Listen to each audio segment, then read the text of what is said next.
하나님의 말씀은 베드로전서입니다. 우리 성경 가져오신 분들은 같이 펼쳐주시고요. 그렇지 않으신 분들은 본문이 짧습니다. 가만히 들어주시면 감사하겠습니다. 베드로전서 3장 8절과 9절입니다. 베드로전서 3장 8절과 9절입니다. 제가 봉독해 올려드리도록 하겠습니다. 베드로전서 3장 8절과 9절입니다. 마지막으로 말하노니 너희가 다 마음을 같이하여 동정하며 형제를 사랑하며 불쌍히 여기며 겸손하며 악을 악으로 욕을 욕으로 갚지 말고 도리어 복을 빌라. 이를 위하여 너희가 부르심을 받았으니 이는 복을 이어받게 하려 하심이라. 아멘. 지난주 제가 텍사스에 있는 휴스턴 가정교회 목회자 세미나를 다녀왔습니다. 잘 다녀왔습니다. 화요일부터 주일 예배까지 참석을 하고 예배를 끝나고 그 레이크우드 철치에 갔었어요. 그래서 우리 찬양 소리가 얼마나 작은지를 실감하고 왔습니다. 여튼 가만히 있는데 막 심장이 떨려서 혼났습니다. 어쨌든 그 교회를 세미나 갔던 그 교회를 재미있는 모토가 플랜카드가 걸려 있는 것을 보았습니다. 그것은 하늘 복 많이 받으세요 하는 그 표어였어요. 제가 평소 복음을 사랑하고 존경하고 그리고 나누고 싶어서 책을 쓸까 생각을 많이 하고 있었는데 그 책 제목을 사실 뭘로 하냐면 하늘의 복으로 하면 좋겠다 이런 생각을 하고 있었는데 그 교회는 이미 그 표현을 공식 표어로 사용하는 걸 보고 깜짝 놀랐습니다. 그래서 제가 그 교회 분에게 여쭤봤습니다. 안수 집사님이니까 뭐 장로님이죠. 그 표어가 연초에만 사용하는 것이냐고. 그래서 지금 아직 못 띈 플랜카드인지 여쭤봤더니 그게 아니고 연중으로 사용하신다고. 실제로 세미나 도중에 간증이 많이 나왔는데 항상 그 간증 마지막 한 줄이 뭐였냐면 하늘 복 많이 받으세요 하는 것이었어요. 그 간증하는 사람이 자기 자신이 얼마나 하나님께 사랑을 받았는지 또 자기 삶이 얼마나 변화됐는지 그것을 다 나눈 후에 하늘 복 많이 받으세요 이렇게 한 문장으로 마칠 때마다 저는 그 의미가 참 깊게 다가왔습니다. 축복의 메시지죠. 이런 말을 들으면 누구나 기분이 좋아집니다. 그리고 동시에 이런 말을 하는 사람의 마음도 분명히 기분이 좋아지지 않을까 생각을 해봅니다. 축복은 사실 단순히 말 이상이 아닌가 생각합니다. 많은 사람들이 말이 가진 힘에 대해서 연구했죠. 몇 주 전 주일 설교에서도 이 밥을 해놓고 나서 그 밥을 똑같은 그릇에 담아놓고 한쪽 그릇에는 짜증나는 말만 틀어주고 한쪽 말은 고맙습니다 하는 말을 틀어줬을 때 그 피어나는 곰팡이 종류와 색깔이 다르다는 것을 보고 여러분들 많이 놀라셨을 것입니다. 그걸 찾아봤더니 그 여러 실험을 같이 했더라고요. 그래서 예를 들면 이런 실험이 있었어요. 두 부류의 사람들이 있어요. 그런데 한 부류의 사람들에게는 이 어르신들에게만 어울리는 그 단어들이 적힌 카드를 계속 쳐다보게 하고 생각나게 하고 말하게 하고, 한쪽 부류는 이제 젊은 사람들이 좋아하는 단어 또 쓰는 단어 그거에 어울리는 단어만 이제 보고 읽고 생각하게 하고 나서는 그리고 나서는 걸음걸이 속도를 쟀다고 합니다. 그랬더니 아니나 다를까 어르신들 단어만 들었던 그 부류는 굉장히 느리게 걸었다고 그래요. 평균적으로 말이 우리에게 알게 모르게 굉장히 큰 영향을 미치고 있습니다. 오늘 본문을 보면 놀랍게도 하나님은 우리를 어렵게 하거나 힘들게 하는 사람조차도 축복하라고 말씀하고 계세요. 그 이유를 같이 설명하시는데 그 이유는 우리가 축복을 유업으로 이어받기 위해 부르심을 받았기 때문이라는 것이죠. 그러니까 우리가 축복을 해야 되는 이유가 무엇이냐면 우리가 축복을 기다리고 있기 때문이라는 것입니다. 축복을 한다는 것에는 여러 가지 의미가 숨어 있는 것 같아요. 하지만 첫 번째로는 상대방이 정말 축복받고 싶어서 하는 것도 있지만은 동시에 축복은 내가 복을 받은 자라는 것을 확인하는 혹은 확신한다는 그런 표현이 있지 않나 생각을 합니다. 이것을 반대로 생각하면 분명해지는데 만약에 내가 복을 받았는데도 복으로 반응하지 않고 화로 반응을 하면 어떻게 될까요? 그것은 곧 내가 가진 복이 별거 아니라는 것을 선언한 것과 같은 것입니다. 내가 받은 복이 부족해, 혹은 내가 받은 복은 별 의미가 없어, 가치가 없어, 이렇게 말하는 것과 같은 것입니다. 많은 사람들이 신앙인들은 가치관이 달라야 된다고 말하고, 혹은 기독교적 세계관을 가져야 된다고 말하는데, 이것을 또 다르게 표현하면 복에 대한 관점이 다르다는 것으로 말할 수 있지 않나 싶습니다. 우리를 괴롭히거나 골탕 먹이는 사람들까지도 우리가 축복하는 이유는 내가 받은 복이 당신이 나에게 끼치려고 하는 그 해보다 더 크다는 것을 선포하는 것입니다. 오늘 설교 제목이 축복의 소명과 축복인데 두 가지죠. 축복의 소명 그리고 축복의 축복입니다. 먼저 축복의 소명이라고 할 때, 그것은 우리가 축복을 받은 이유가 바로 축복하는 자가 되기 위해서라는 것입니다. 하나님이 우리를 자녀 삼으시고 하늘에 속한 모든 신령한 복으로 우리를 덧입혀 주셨을 때, 이러한 축복을 받은 우리가 해야 될 일은 마치 하나님이 아브라함을 부르실 때 너가 축복의 통로가 되리라 하신 것처럼, 우리가 그 복을 받아서 다른 사람들에게 흘려보내라는 것이죠. 우리가 믿음으로 주님을 영접하면 그날 그 시로부터 우리는 완전히 신분과 또 도미니언, 영역이 다른 영역에 속한 자들이 됩니다. 그러면서 놀라운 축복을 받게 되는데, 우리가 할 일은 우리가 스스로 복을 만들어내는 것이 아닙니다. 굉장히 힘든 일입니다. 우리는 단지 하나님이 주신 그 축복을 누리면서 다른 사람이 그것을 느끼고 또 그 사람이 그것을 받도록 하는 것이죠. 흔히 우리가 크리스찬들 이렇게 생각을 했을 때, 기독교인 생각했을 때, 이 사회에서 이 독선적이다, 혹은 이기적이다, 아니면 편파적이다, 편협적이다, 이런 느낌을 자꾸 갖게 되는 이유가 뭘까? 우리가 복을 받은 자들인데 우리가 그 복을 혼자서 누리려고 하고, 혹은 남들이 가진 복까지 부정하고 빼앗으려고 하는 그런 우리의 태도 때문이 아닐까 생각을 합니다. 크리스찬이 위대한 것은 크리스찬이 비신자보다 항상 공부를 더 잘하고 돈을 더 많이 벌고 더 높은 지위에 오르기 때문은 아니지 않나 하는 생각을 합니다.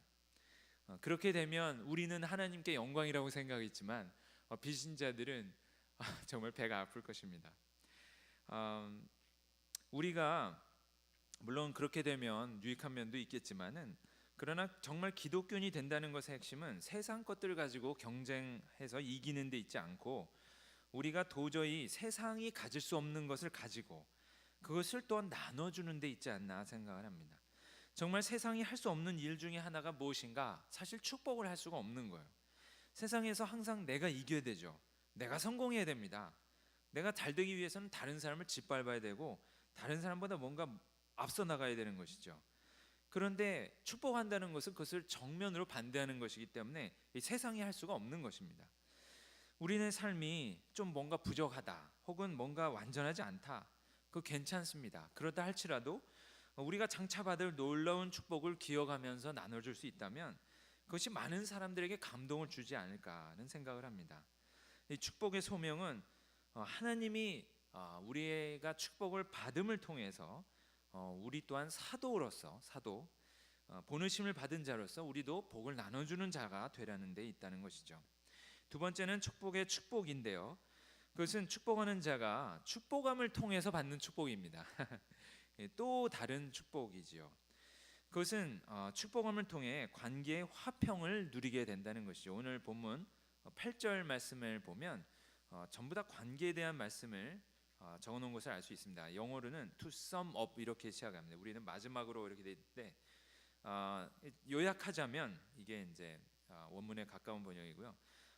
이제 마음을 같이하여 한 마음을 품고, 다른 버전 읽어드리면 동정하고 형제를 사랑하고 불쌍히 여기고 겸손하라. 이게 다 관계 속에서 일어나는 어떤 태도와 그 관계 자체를 설명하는 것인데, 우리가 축복을 하게 되면 그 관계의 축복을 얻게 된다는 것입니다. 여러분은 이런 관계를 혹시 경험해 보신 적 있습니까? 두 편이 서로 박터지게 싸우는데 한쪽은 분명히 싸우는 자의 자세를 충실히 가지고 있어요. 막 화를 내면서 얼굴이 울그락불그락 하면서 막 험한 말도 내뱉으면서 싸우고 있는데, 이 다른 한쪽은 이 싸우는 자답지 않게 싸우는 거죠. 이 사람은 이 상대방을 대적하는 것이 아니고 오히려 그 사람을 축복하려고 하고 그 사람을 이해하려고 그러고 그 사람을 안타깝게 여기고 그 사람을 위하는 말을 합니다. 우리가 축복을 통해 우리의 받은 복을 확인한다고 아까 말씀드렸는데, 동시에 우리는 축복하는 그 순간에 심지어 없었던 감정까지 생기게 되는 것을 경험합니다. 그 감정은 뭡니까? 우리가 마음이 열리고 우리가 상대방을 사랑하는 마음이 생기는 것입니다. 주는 자가 받는 자보다 더 복이 있다는 성경의 말씀이 있죠. 그것처럼 혹은 부모가 자녀들에게 아낌없이 내어주면서도 그것을 뭐 희생이다, 헌신이다 이런 거창한 단어를 사용하지 않고 오히려 마음을 즐겁게 가지면서 기뻐하는 것처럼, 축복하는 사람은 축복하는 사람의 대상을 마음을 품게 되고 사랑하기 때문에 그 사람만큼은 적어도 그 관계 속에서 갈등을 경험하지 않게 되는 것이죠. 누가 더 가졌냐, 누가 더 잘났냐, 누가 더 의로우냐 하는 그런 질문들이 더 이상 의미를 잃어버리게 되는 것이죠. 우리는 여러 번 말씀드렸지만 우리가 행복하다는 것이 마음이 행복한 것을 의미한다면 정말 그렇다면 다른 우리의 행복이 어떤 다른 사람들의 말이나 행복에 의해서 좌지우지된다면 우리의 행복은 참으로 불안하게 될 것입니다. 그렇죠. 그러나 만약에 나의 행복이 하나님으로부터 온 복에만 기반하고 있다면 우리의 행복이 들쑥날쑥하고 오르락내리락 할 일이 없어질 것입니다. 우리가 정말 하나님만 바라보고 하나님이 주신 복에만 우리 마음을 가득 채운다면, 그렇다면 우리에게는 그 복을 나누는 주는 그 일만이 남았다는 것을 깨닫게 될 것입니다.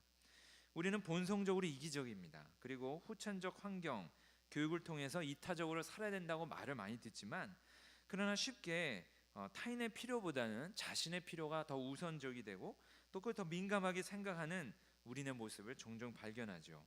특히 공격을 받으면 그 모습은 극대화되곤 합니다.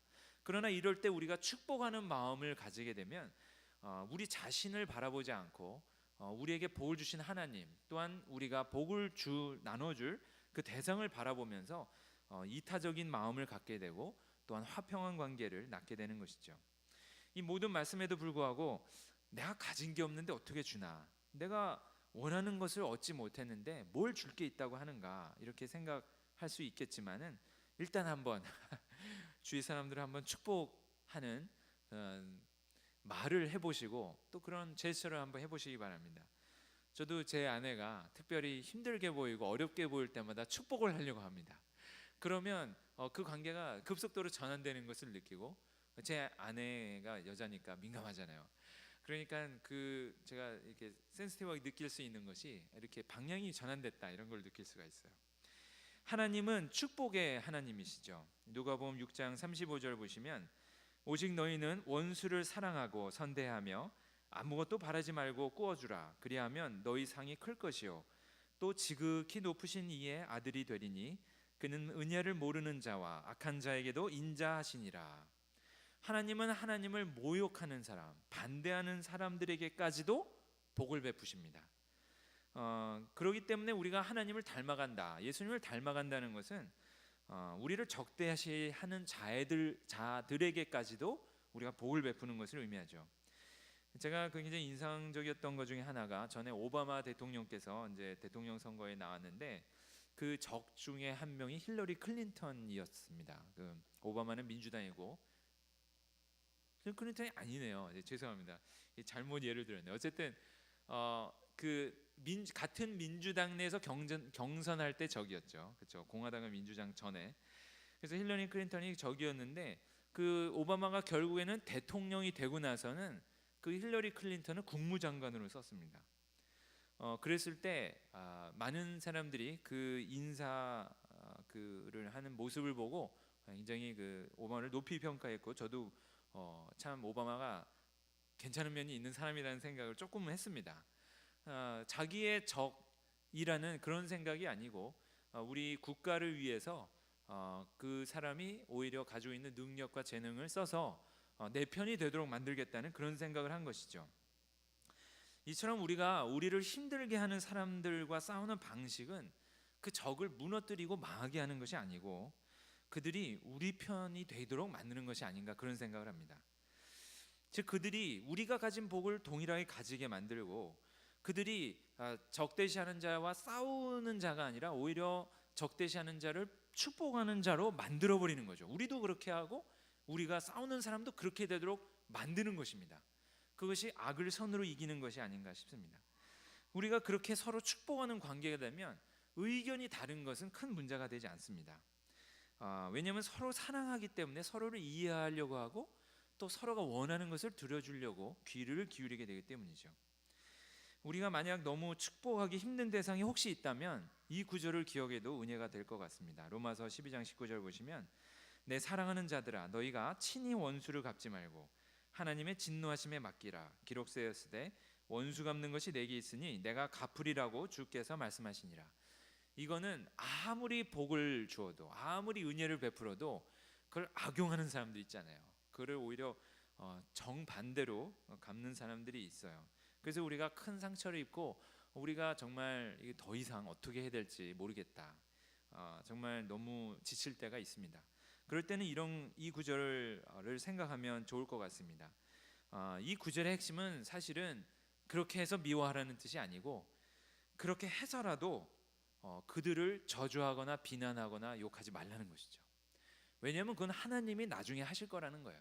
우리가 해야 될 일은 그 일이 아니라는 것입니다. 우리는 하나님이 주신 복을 전하는 것이고, 우리를 통해서 그 사람이 우리와 똑같이 복을 전하는 사람이 되게 하는 것이라는 말씀이죠. 저는 저와 여러분이 이렇게 축복을 많이 누리고 또 그것을 전하는 사람이 되기를 원합니다. 그래서 적을 아군으로 만드는 여러분이 되시기를 간절히 축원합니다. 네, 기도하시겠습니다.